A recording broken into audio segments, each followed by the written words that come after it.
Hey, you guys, you're going to want to listen all the way through this episode of 90s Now because we've got an actual physical alternative to dry January. You'll love it. I'll also be watching a life-changing video with all of you, and you can experience it with me. It's going to be amazing. I'm going to tell you why I should no longer be responsible for Kelly's trivia. Nope. Enjoy the show, everyone.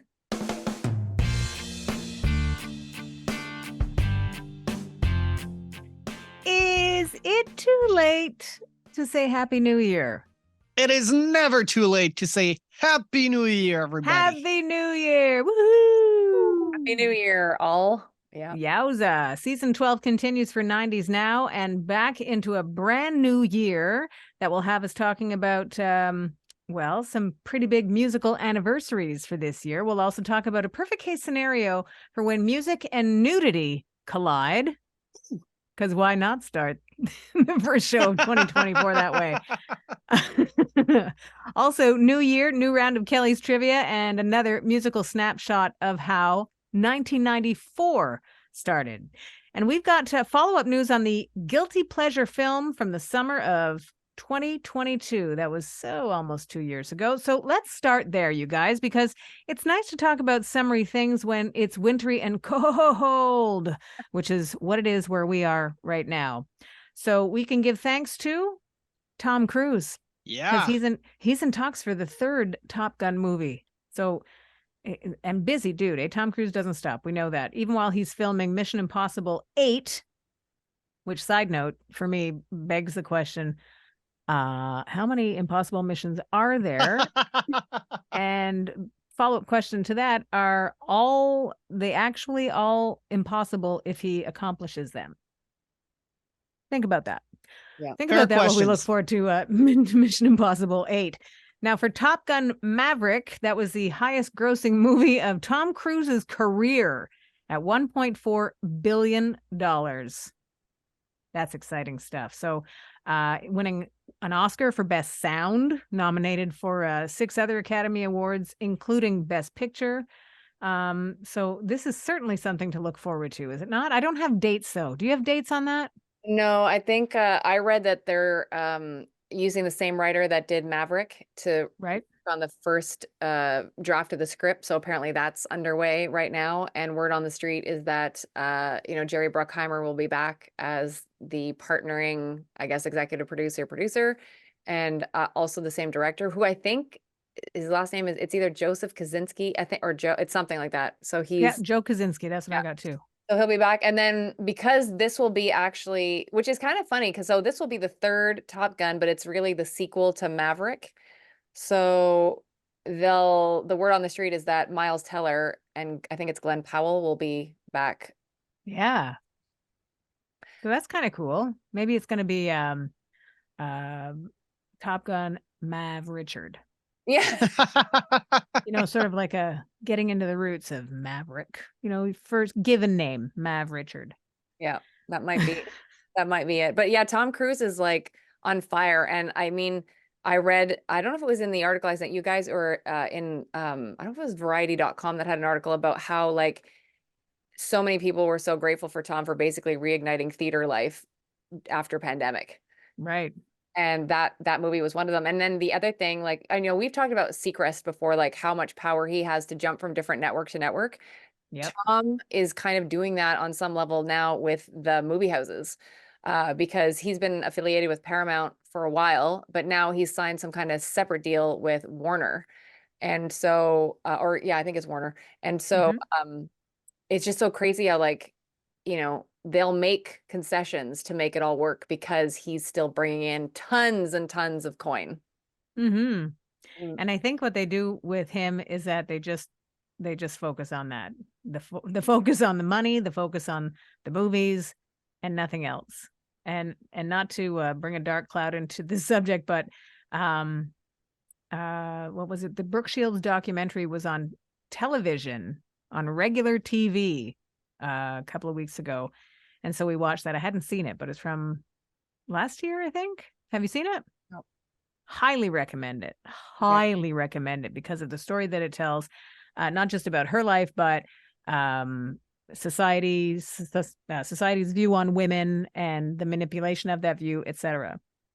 But the section of her going through her postpartum depression, I was watching that part going, what was it? I remember something about this, something like I felt off a little bit, felt uneasy, like my memory wasn't clear. And then like 10 seconds later, Tom Cruise's face comes on screen. I'm like, oh, right.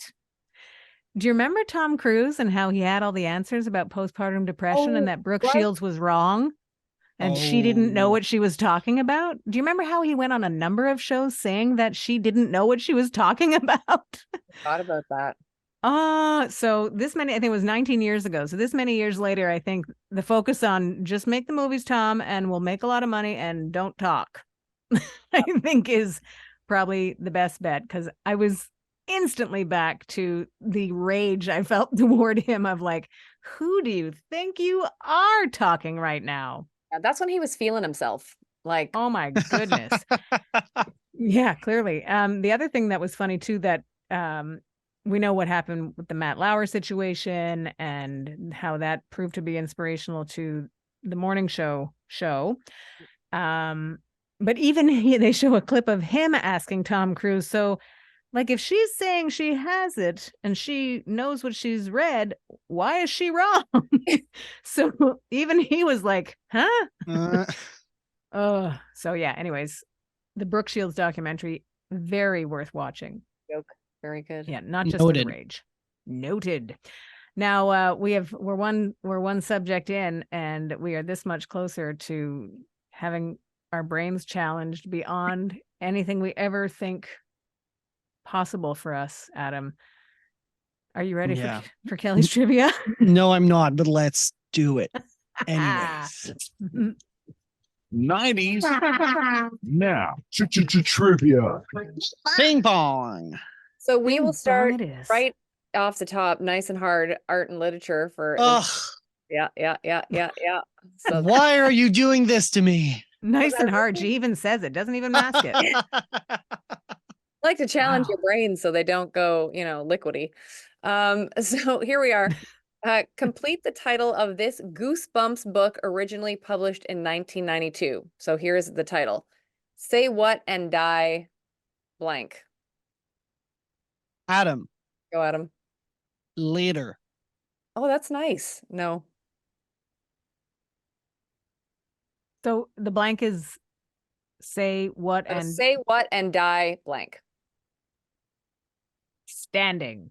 Oh, that's also, see, this is the thing. When I Oh. tell you the answer, it makes no sense to me. So apparently the answer is say what and die cheese.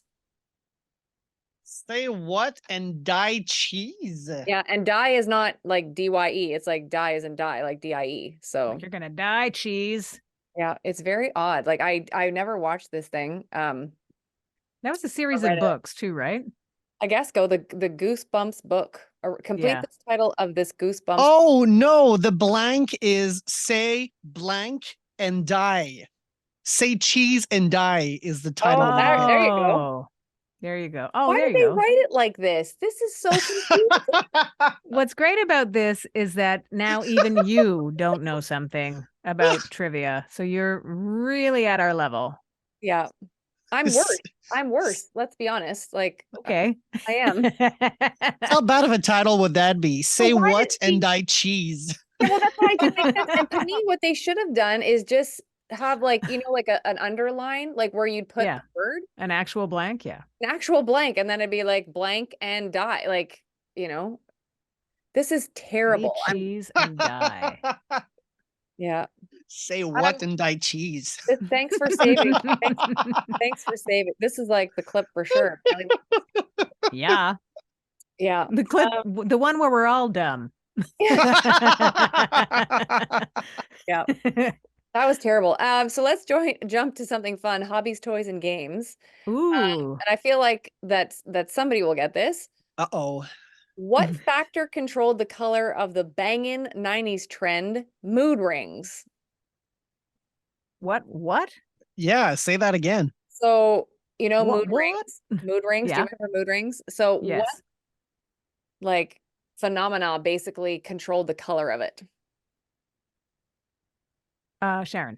Oh, Body temperature. Yes, ma'am. Oh, nice. Boom.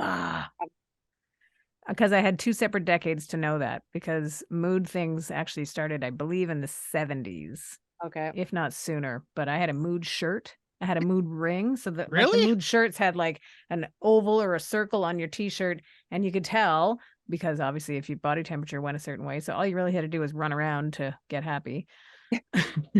Or just wear it in the summer. Oh yeah, stand in the sun. Yeah. Back in the day when you could just stand in the sun, you didn't fear dying. And Yeah. it was like red meaning happy or mad, or what were Oh, I the wish I what were the remembered that colors? part.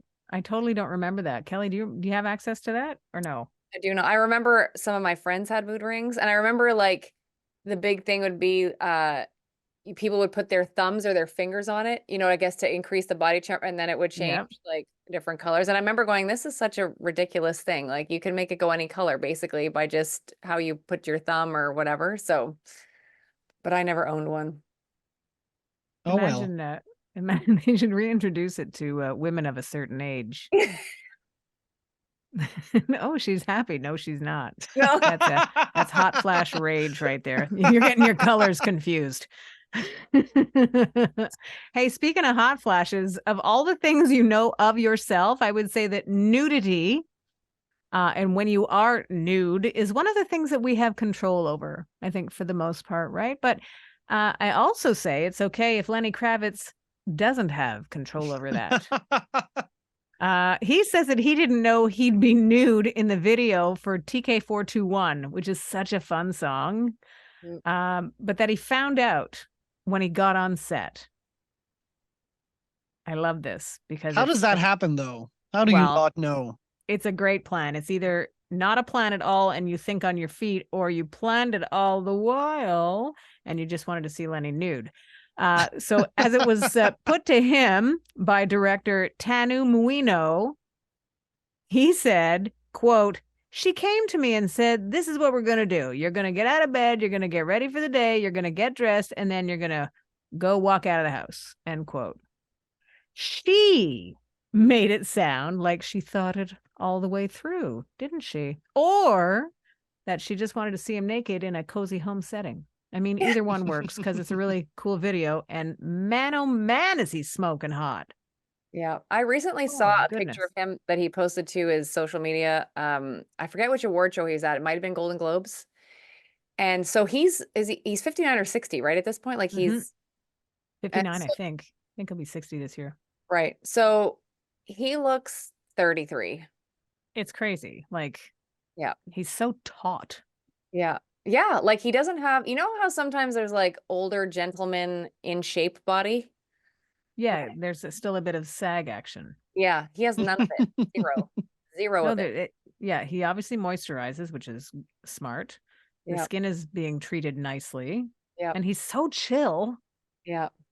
Adam, have you seen the video? Like, are you I have not it seen as much it. as I have these gay not women? seen I have not seen it. Well, for real, or have you seen it a million times? No, I have not seen it. I swear. Well, first time won't be your last, I'll tell you that.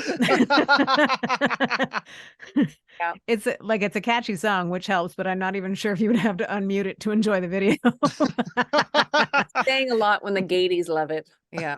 Yeah, nice, Cal. Gaities. Portmanteau. So let me mute my computer. Let me mute my computer while I press play on the video. Okay. All right, it's on. Let us watch, Matt. I'll let you know how I feel. We'll see by your expression how you feel. Is he blushing, Kelly? Watch, he just tips over and goes out of screen. Oh, you're losing me. You're losing me. Yeah. Well, again, genius plan on the part of the director. Oh, and there are some butt cheeks. Yep. Oh, let's watch this show. I'd rather see this. Yeah. Okay, no more butt cheeks. Oh, wait. We're having a chest. Oh, we're having some really sensual camera plans. Oh, he's smoking a cigarette. Oh, other we butt all cheeks. are. Oh, he's in the shower. Okay, that's enough. Yeah. I'm back. I'll get back to you later, Lenny. Yeah. Oh man. Hey, you know what? 2024 means that we're looking back on the 30th anniversary of some pretty major musical milestones, not the least of which I think is the fact that 1994 was the year that we lost Kurt Cobain, which is crazy to think that it's 30 years ago. I mean, it's one thing to say and just make conversation of it, but to really think that like 30 years ago, it's different for Adam because he's so little. And by little, I mean young, significantly younger than we are. But the fact that you can get to a point where you can remember something as, you know, you were there 30 years ago, I think that's one of those, what? Yeah, because Adam, you were born end of February and he died, what, April 4th or 17th? When did he? I'm gonna turn 30 in a month. So Crazy. yeah. So Adam was a month old or a month and a bit old when this happened. It's crazy. Yeah. It is crazy. And at the same time, the sound of Seattle was basically commanding all of our attention. 1994 also brought Pearl Jam's Vitalogy album, which is great. They got to be a little more experimental. Alice in Chains, who cannot be understated as a major force of that time. They did the Jar of Flies, which was great also. It's such a, that Alice in Chains' story is incredible too, because Lane Staley ended up succumbing to his addiction. They got, in the later 2000s, like within the past decade or so, they got another singer whose name is totally escaping me. Is it Devon? Last name Devon? Anyways, he sounds exactly like Lane Staley. So it was a smooth transition sonically for a band that, you know, shouldn't have stopped making music because they lost a member of their band, no matter who. But it's tougher when it's your lead singer. You know, in the case of Kurt Cobain, it was the same thing. How do you bounce back from that? How do you stay a band? And how do you even consider moving forward without the voice of your band? And the voice you're looking for is William Duvall. William Duvall. I knew there was a do and a V. With so the also two L's at 94 the end. That sounds Thank like you. Car salesman. But he's a tall dude, and excellent singer. So it was great timing for them. Stone Temple Pilots' Purple album, Soundgarden, Super Unknown. And that's the, like I said, the more of the sound of Seattle. Talk about Usher and Brandy and their self-titled debut albums. We know that, right? Man, I think of them now. Like they're full-on adults themselves. They were very young people making really good music, introducing themselves to the world. Boys to Men, their second album. I had that one. I had it, you guys. Yeah. The Queen really gone. had 2. Yeah. Yeah. Trying to keep it real. But also TLC and the Crazy Sexy Cool album, which we all know and love too. It's pretty wild. All of those musical offerings from 30 years ago. It's nuts, man. It's crazy to think that Adam, again, was a baby when Crazy Sexy Cool came out. It's a good album. What an album. Oh my gosh. I remember wrapping Christmas gifts because Adam, I don't know if you can check when Crazy Sexy Cool came out. It might have been the summer, but I just remember, or the fall. I remember wrapping Christmas gifts for Christmas 94 listening to that album. Yeah, because it got released on November 15, 1994. See, just before funny, Christmas. How our memories take us. I find it's always like, it was in the summer that year. And it clearly wasn't, like November. But this positive musical association with like, you know, sunshine and good times, you know? I like that. Yeah. I like it. Now, isn't Usher, is he not doing the halftime show? He is, coming up soon. Yeah, like just a couple of weeks or so. Yeah, and I read an article, I think over the holidays, so we wouldn't have been doing the show, but he talked about how he's given up sugar and alcohol, and he's trying to be in the absolute best state possible. Like you can tell he wants to not only knock this out of the ballpark, he wants to kill this and stomp on it and, you know, make a splash. Interestingly, I have I dive deeper now into sugar and alcohol. I'm just picking up his slack. Yes. So much for that dry January, Sharon. Did you hear the alternative to dry January is actually a thing, and the root of this movement that I'm sure you've read about is empowering women and young girls and letting them know that choices for their own body is something that they can make. But it's if you don't want to practice dry January, think of January, Oh, which is so that you don't shave or All right, wax I like it. I like it. or do any of that. You full on, commit to a full fuzzy condition. But again, the positive is that it's empowering, I guess, empowering women, period. But younger women to, you don't have to shave or you get to decide what you do as far as your grooming is concerned. So that would be January. here's the thing. I often wish men would shave like their backs and their arms and their like legs also. So Yeah. Why Yeah, do and I you think wish that? well, I wish I that- wish to win a lottery. yeah, Kelly I'll- wishes that. I don't really wish them to shave their arms. I'm fine with the arms, but like when I see a man with a hairy back, I feel like we should help that situation. I think I would bet that they don't like it Yeah, at all either. yeah. But Yeah. imagine having to wax your back. I mean, I have a friend of you- mine who I don't know if he still does it, but he was doing it.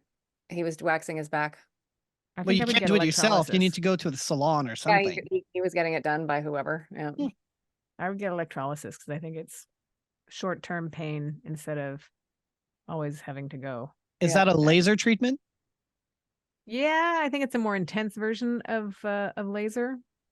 You're getting it. You're sort of killing where it grows.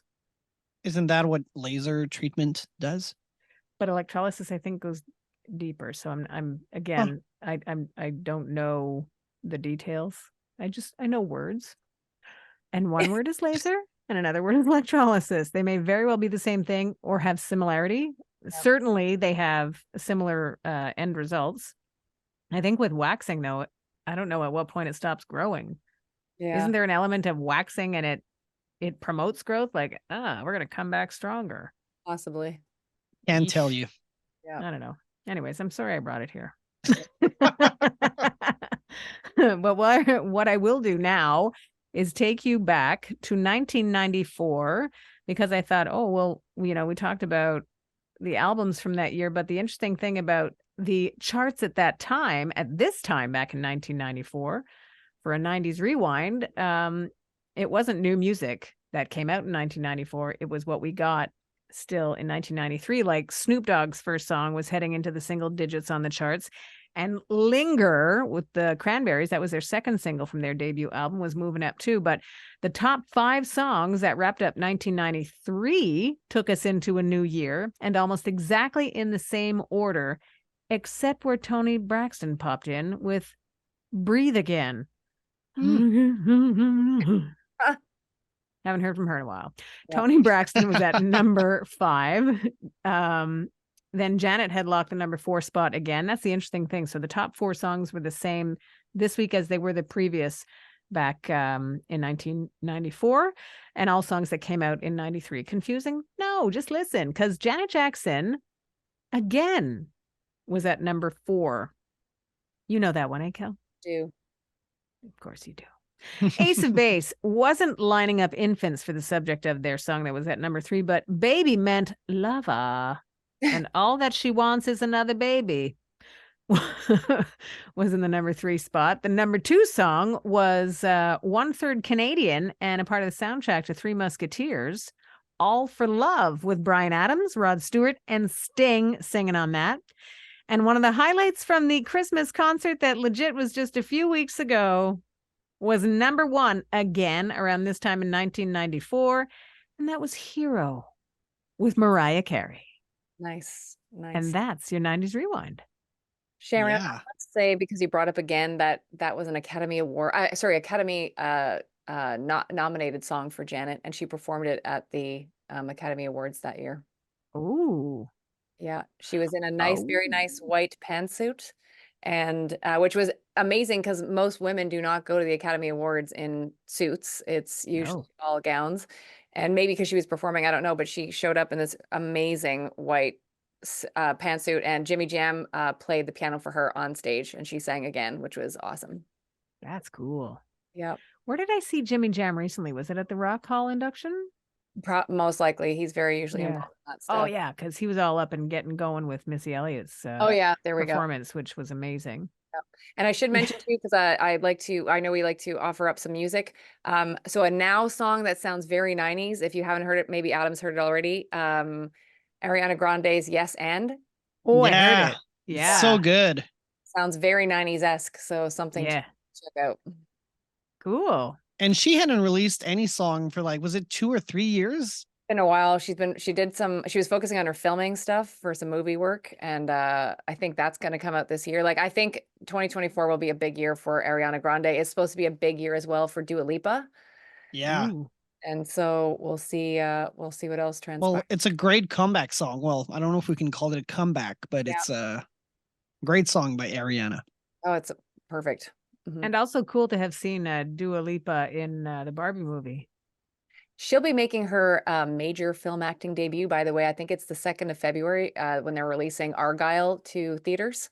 Oh, cool. And she's in it, and a bunch of like amazing actors are in. I think Bryan Cranston's in there. I think Bryce Dallas Howard might be in that movie. Like, Wow. it's a spy movie, and so it should be pretty cool. And yeah, so February 2nd is theaters, and then at a later date they'll set it to a streamer. Fun. Can't wait.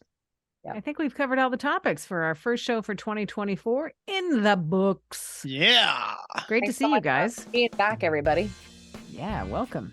And Happy New Year. We'll keep saying that until what, May? Yeah. Okay. I think that was the last time. Well, cool. Thank you everybody for ringing in 2024 with us. Thank you for finding us wherever it is that you do that. We appreciate it.